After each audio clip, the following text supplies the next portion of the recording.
Hey guys, welcome back to my channel. Today we're going to be focusing on the Royal Pulls encounter. There's nothing particularly special about this one, whether you're running normal mode or prestige, as everything presented here today applies to both. In terms of loadout, I once again recommend using Golden Gun, but this time without the Celestial Nighthawk. You'll see why a little bit later.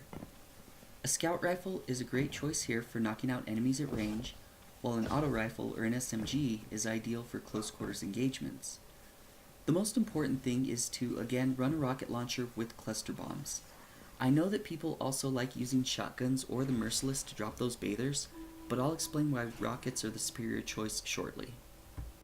The encounter itself starts off innocuously enough with some weaker adds. Aside from the bathers, your first target should be the larger Centurions, as these guys are the ones that will lock in on you and give you trouble if left to their own devices. The most important thing here is to time out when the bathers are going to rise up, as their rotation is a predictable pattern. When you're starting on the bottom plate, a bather will rise just before the second wave of adds spawn. When starting at the top plate, your bather will rise immediately. Being able to time this out is important, as priority 1 is dropping those bathers as soon as possible. You want to be able to move as soon as your relief arrives. As you make your way to the center to refresh your buff, make sure to clear at least 1 or 2 adds, and don't be afraid to use a rocket to clear them all. Letting those adds pile up in the middle is one of the leading causes of team wipes, especially during the prestige encounter. As you make your way to the next plate, be sure to help out with the bather as soon as you can. You want a clean slate when you start defending. The Scions aren't as important to kill immediately the way that everything else is. They tend to hide during most of the encounter and are known to charge the plate that you're standing on, which is a good thing. You can get a little damage bonus on melee kill due to the raid armor perks. You don't want to let them pile up, but leaving 1 or 2 alive won't cause a wipe like it can with some of the other adds. The other thing to keep in mind is that it's okay to step off the plate briefly. Stepping off to avoid fatal damage or get a damage buff is better than causing a wipe.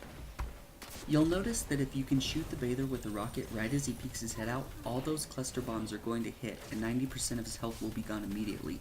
This is ideal. The longer you wait to fire your rocket, the less damage the bather will take from the cluster bombs. As you can see there, I was able to finish him off very quickly. I did this particular run as a hunter because once again hunters are probably the worst class in general for this encounter. Titans with Hammers of Saul and Rally Barricade are the heavy hitters when it comes to taking down lanterns. Warlocks have incredible survivability with Rifts and Devour, in addition to good roaming supers. Once again, hunters just don't have the versatility of the other subclasses, so I'm using one here to demonstrate that it is possible to hold your own, even with a smaller toolbox at your disposal. As far as general tips go, do your best to stay alive. Keeping the plate clear of adds helps not only you, but whoever relieves you. I'll reiterate that it is okay to step off the plate briefly to avoid major damage or to get yourself a melee kill. Most importantly though, be ready to drop a bather on your own. As demonstrated in the video, cluster rockets work well and are more versatile for other sections of the encounter than shotguns or fusion rifles. It's nice when you can get help from someone relieving you, but don't count on it. Be self-sufficient and ready to handle a bather all by yourself. As mentioned before, keep the center area free of adds as much as possible. This is why rockets are superior to Merciless or a shotgun. One rocket can clear the entire center area. Play it safe and you'll be at the damage phase in no time flat. When the bell chimes, everyone makes their way to the center. It's best not to jump on the plate until all the lanterns have opened, and even better if you can delay until after killing the first bather that spawns.